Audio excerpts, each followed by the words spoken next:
Olá, seja muito bem-vindo a mais um vídeo aqui no BolaCast. O meu nome é João Pedro Fará e hoje nós vamos tratar sobre o modelo de clube-empresa no Vasco da Gama. Você sabe quais pessoas são contra e quais pessoas são a favor dentro do Vasco da Gama? Já existem conversas com algumas empresas para assumirem o futebol do Vasco? Tudo isso e muito mais aqui no BolaCast. Antes de começar o vídeo, eu peço para que você se inscreva aqui no canal, deixe o seu like, ative o sininho e compartilhe o vídeo para que mais pessoas possam assistir. Dívidas altas e pouca esperança. Então, seguindo o mesmo caminho de Cruzeiro e Botafogo, o Vasco pode sim se tornar mais um clube empresa. E você sabe qual é o cenário hoje do clube em relação a esse novo modelo? Você sabe quais pessoas são a favor e quais são contra? A gente vai falar aqui um pouco mais no vídeo sobre essa discussão que gira em torno do Vasco e que também movimenta os bastidores do clube. Bom, hoje na sexta-feira que eu estou gravando, após uma entrevista coletiva do vice-presidente jurídico do clube, Zeca Bulhões, e também de um dos vice-presidentes gerais, José Roberto Duque Estrada, em que trataram sobre os temas da SAF, quais seriam os modelos adotados pelo Vasco, se o futebol ficaria repartido entre o clube associativo e o novo investidor.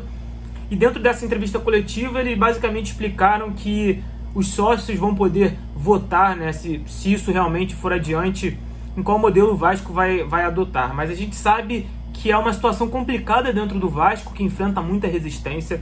Existem conselheiros com quem eu conversei que são contra, ainda estão um pouco confusos em relação a esse novo modelo, que dizem que o Vasco ainda não foi muito transparente para falar sobre esse modelo. Então acredito que a iniciativa dessa entrevista coletiva por parte da diretoria atual tenha sido para dar luz, né, e dar publicidade ao interesse que a diretoria administrativa tem com alguns membros. Eles realmente entendem que a SAF, como o próprio Zeca Bulhões disse, pode ser um modelo para adiantar, né, o pagamento das dívidas e que o Vasco consiga ter um time competitivo como a torcida espera.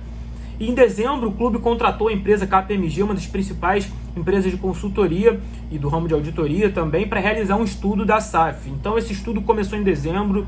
A gente vê nas redes sociais que tem muitos torcedores a favor, também existem torcedores contra, que estão um pouco desesperados, né, com o futebol do Vasco estando decadente, vai jogar mais uma segunda divisão.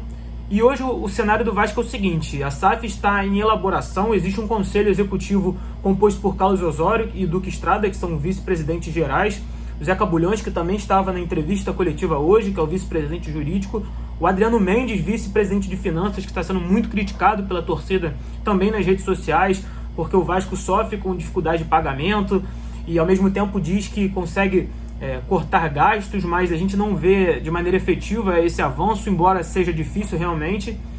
Maurício Corrêa, vice-presidente de Relações Públicas, e o Luiz Melo, que é o CEO do clube. A previsão dada pelo Vasco já foi divulgada na imprensa, em portais como o GE, o Globo Esporte e outros portais, é de que o estudo seja concluído no final de fevereiro e março, ou seja, esse debate ainda vai transcorrer pelo menos mais uns 2 meses, ao contrário de Cruzeiro e Botafogo, que se adiantaram no modelo da SAF e já tem investidores, né? O Cruzeiro tem o Ronaldo Fenômeno, como a gente já disse aqui no canal, e o Botafogo tem o John Textor, o norte-americano, que comandam hoje, né, o futebol do Cruzeiro, vão dar aportes financeiros, e são modelos diferentes do que o Vasco pretende inicialmente. Ainda não há um modelo definido, como o próprio vice-presidente Duque Estrada disse na live de hoje. E quais fundos demonstraram o interesse do Vasco, né? Essa é uma pergunta que as pessoas ficam curiosas. Entraram discussões e sondagens durante a semana, portais também divulgaram nomes. Eu vou dizer aqui os primeiros nomes que foram divulgados pela imprensa nesses primeiros dias, né, de 2022. Um dos grupos que mantém conversa é o 777 Partners, uma empresa de investimentos com sede em Miami, nos Estados Unidos, e eles têm alguns times, alguns investimentos no mundo, entre eles o Genoa da Itália.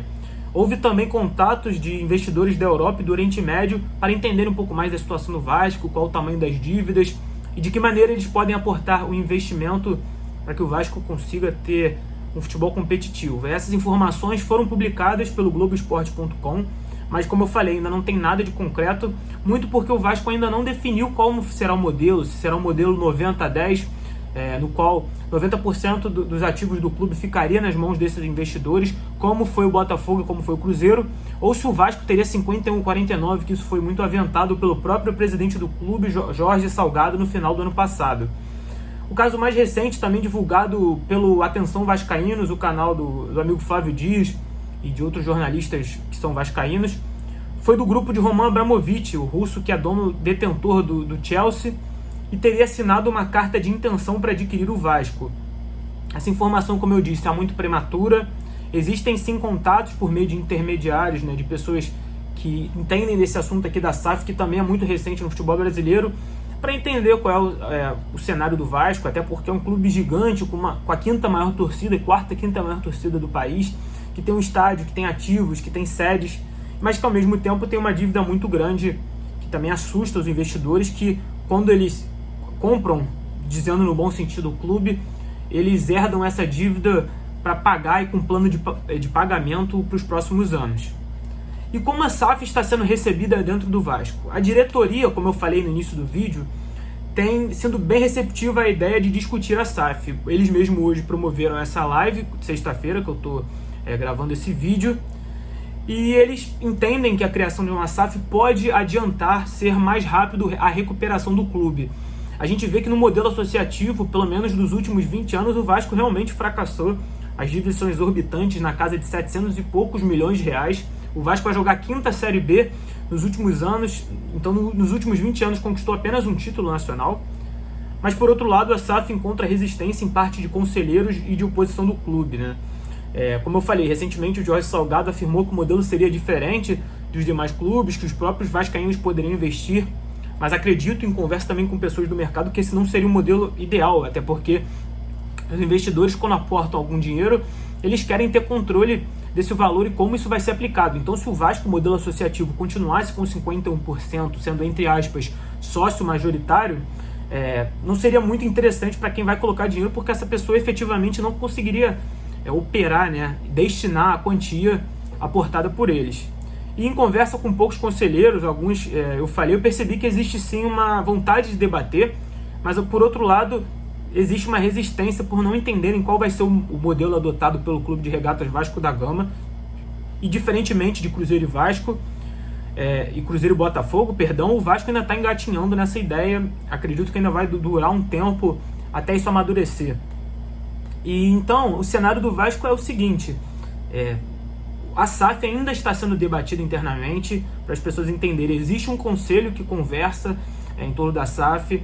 Vão existir outros contatos de outras empresas, de outros investidores, porque, como eu falei, é um clube do Rio de Janeiro, um clube com uma torcida nacional, com muita força, mas que está numa situação desastrosa esportivamente e financeiramente.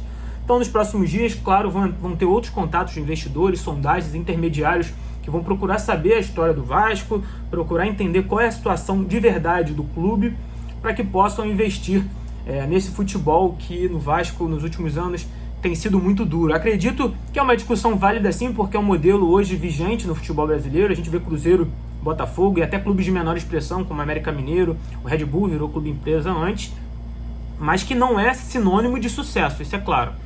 Eu quero saber de você. Você é a favor da SAF no Vasco da Gama? Acha que esse é o único modelo que pode fazer com que o Gigante da Colina volte aos tempos de glória? Ou você acha que no modelo associativo o clube pode sim voltar a pagar as dívidas, honrar com os compromissos e voltar ao topo do futebol brasileiro? Deixe aqui embaixo nos comentários a sua opinião, deixe o seu like, ative o sininho e se inscreva no canal para não perder mais um vídeo.